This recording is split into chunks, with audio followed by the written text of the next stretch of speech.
প্রিয় দর্শক, বর্তমানে মোহনগঞ্জ শহরের প্রাণকেন্দ্র পাইলট স্কুলের সামনে এক বিশাল মানববন্ধনের আয়োজন করা হয়েছে।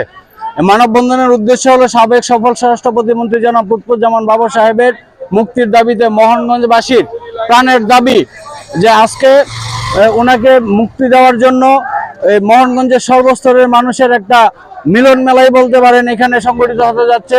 আমরা দেখতে পাচ্ছি বিভিন্ন জায়গা থেকে খন্ড খন্ড মিছিল নিয়ে এই শহরের দিকে প্রবেশ করতেছে। দেখেন একটা মিছিল আসতেছে, আবার তাদের দাবি একটাই, বাবর ভাইয়ের মুক্তি চাই।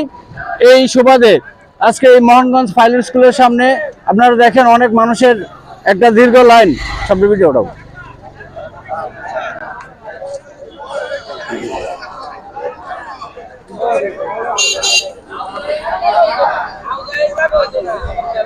দেখেন, অনেক দীর্ঘ লম্বা একটা লাইন এবং হাজার হাজার মানুষ ইতিমধ্যেই এই পাইলট স্কুল চত্বরে এসে সমাগম হচ্ছে। কিছুক্ষণ পরে আরো একটি বড় একটা মিছিল হয়তো এই মোহনগঞ্জ শহর প্রদক্ষিণ করবে এবং তাদের দাবির উদ্দেশ্য একটাই, সাবেক সফল স্বরাষ্ট্র প্রতিমন্ত্রী জনাব লুৎফুজ্জামান বাবর ভাইয়ের মুক্তির দাবি।